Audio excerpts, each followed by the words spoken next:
6:14, and we want to get you back to our breaking news in Orange County. A suspect is dead following a confrontation overnight with an FBI agent. We're just learning that investigators may have been looking into the Boston Marathon bombing in relation to this person that lives here in Orlando. West 2's Stuart Moore is there now with the very latest.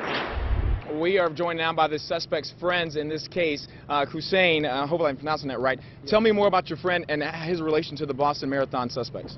All right. The Boston Marathon suspect, he knew the older guy, older brother. Just knew him back like a couple years ago when he used to live in Boston, right? And that's it. He had his number in the phone, right? But he only spoke to him like a month before that stuff happened, right? And that's it. He wasn't close friends with him. He just knew, like, happened to know him. And your friend was also from Chechnya as well? Yes, yes. No, what's your friend's name again? Which one? Your friend who died. Ibrahim. Ibrahim, you know, tell me about Ibrahim. You obviously say that he did spend some time in Boston, so Yes. he did not meet him in Chechnya. No, he didn't meet him in Chechnya. He knew him back in Boston when he used to live there. Because there's a small community of Chechens, right? And they know each other. So pretty much that's it. But it was complete shock to him that happened. Why do you think the FBI was following him? Because he just happened to know him. He happened to the month before that, he just happened to talk to him on the phone. That's it.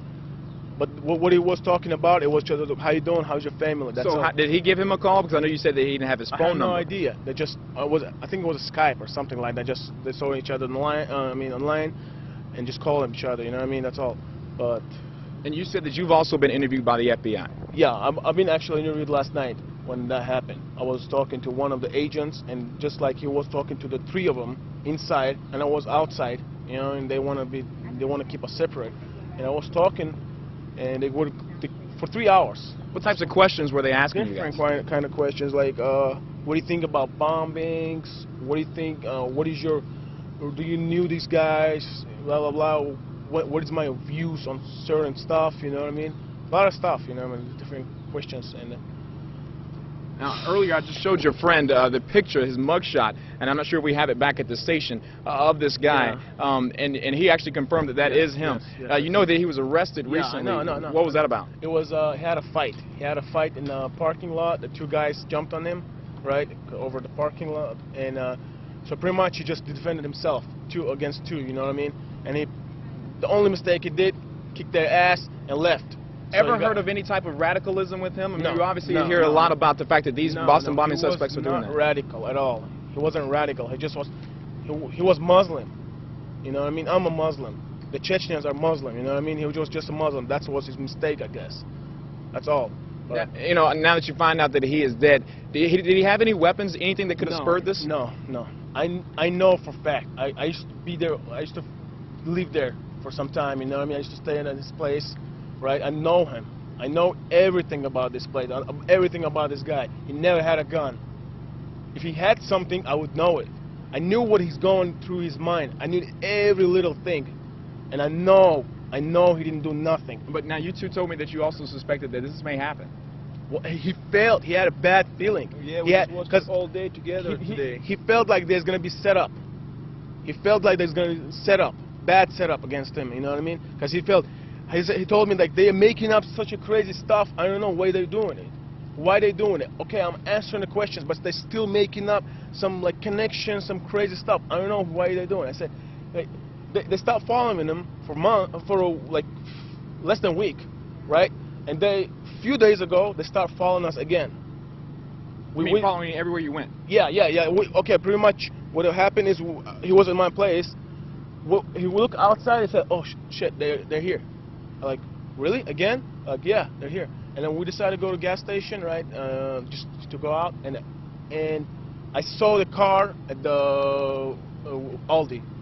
You know what I mean? Supermarket. Now your friend was also about to leave town, right? He was about to go back to Chechnya? Yeah, he was planning. He planned it for a long time ago because he recently got his green card.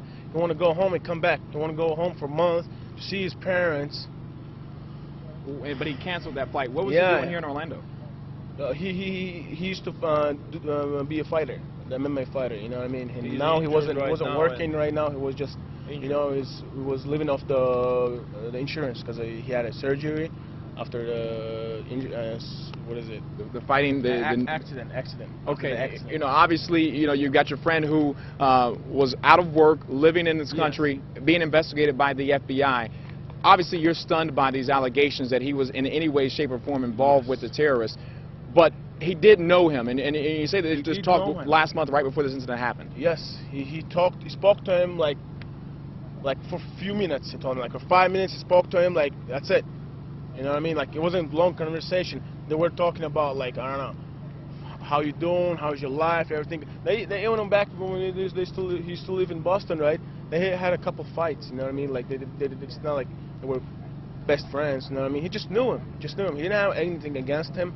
You know what I mean? Last thing, how tough is it going to be to call his parents today? It was really tough. And the funny thing is, which is not funny at all, you know, last night, when 7:30, they made this appointment for us, the FBI, 7:30, right?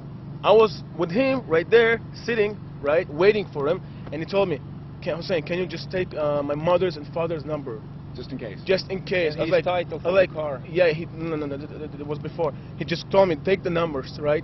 In case something happens, if I get locked up or whatever, call him, you know what I mean? We were expecting to get him locked up, but not getting him killed.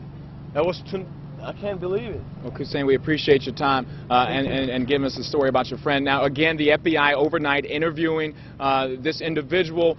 They shot and killed him during some type of dispute. The FBI says that this was just a general investigation that was happening with Ibrahim Todashev. We just spoke to his friends, as you just heard them say that one of them, they were actually here last night while that interview was taking place. The FBI has not confirmed the exact investigation that they had undergoing at the time, but again, they did say that they have shot and killed an individual. We have not received his name from the FBI, but again, you heard from his friend that they were being followed and under investigation by the FBI since these Boston Marathon bombings. Now we want to go back to the studio.